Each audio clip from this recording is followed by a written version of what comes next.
forces of production and the relations of production have been two important, I think, the factors which Marx have been trying to focus at. And he said that the forces of production determine the relations of production. And this has been found historically, and this history determines the future trends with respect to the relations of production as well. So the way in which people provide for their material needs determine the relations that people have with each other.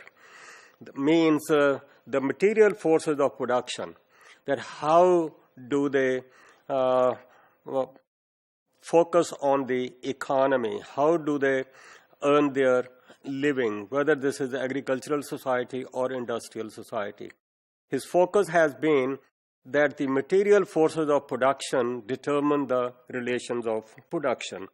So whatever the kinds of relations people have are the outcome of the forces of production, whether those are with respect to the agricultural economy or the industrial economy.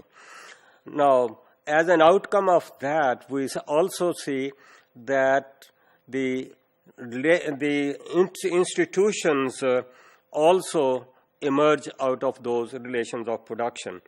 So we see that three things he is talking. He is talking that forces of production determine the relations of production, and then their social institutions, just like the family, just like the education system, just like the political system. And also, these forces determine their ideas, their thinking about the life, thinking about their relations with each other. So the way in which people provide their material needs provides the base or the foundation on which the superstructure of the other institutions are, let's say, based. So other institutions, just like as I said, the family, the educational system, the recreational system, and other institutions are the outcome of these material forces of production. Their ideas, their thinking also is outcome of that thing.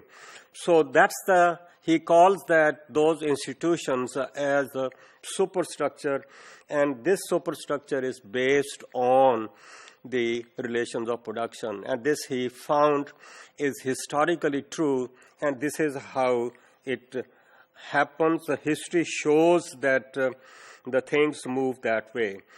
Also, he said that the needs continue to change. With the change, the system also changes, the system from agricultural economy to industrial economy. So we try to fulfill certain needs. Those needs generate certain other needs. So advances in satisfaction of needs tend to produce more needs. हमारा let us say कि हम कहते हैं कि transport आ गई.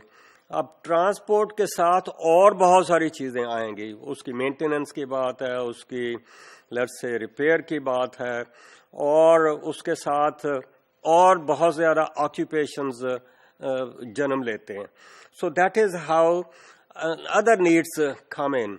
So transport के साथ fast moving let's say vehicles आती हैं, उसके साथ फिर other things come. So human needs are both let's say the motivating forces for let's say outcome of new occupations. As a result of these, we see that new occupations come, new things emerge, and that is how the things continue changing. So in the production process, जो भी economic system है, particularly industrial society की बात करें, तो वहाँ हम देखते हैं कि in that industrial process or the economic system, people enter into definite kind of relations, और ये relations कुछ ऐसे हो जाते हैं जिनको आप indispensable कहते हैं. आप division of labor की बात करते हैं तो maybe different occupations produce different things, and unless there is a interconnection, unless there is a cooperation between and amongst those institutions or those parts of the system, we don't come up with the ultimate outcome. So the relations of production correspond to a definite stage of development of the material forces of production. अब agricultural society है तो किसी और तरह के relations of production है. Feudal Lord है, उसके साथ सर्फ्स हैं. अब इंडस्ट्रियल सोसाइटी आ गई तो कैपिटलिस्ट है और उसके साथ वर्कर्स आ रहे हैं.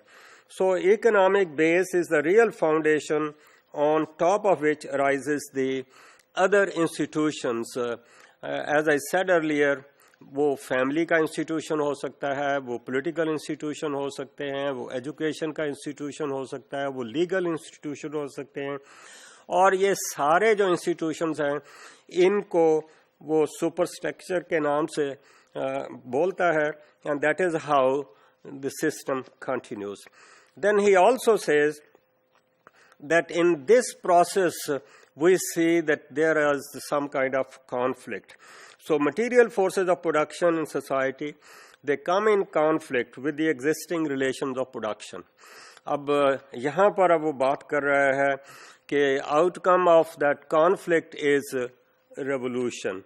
But then also it says that this revolution might be an outcome of the contradictions between, let's say, the capitalistic system. But then the revolution does not automatically emerge. It has to have certain other forces, other institutions, ideas of the people which could support and lead to the emergence of the revolution.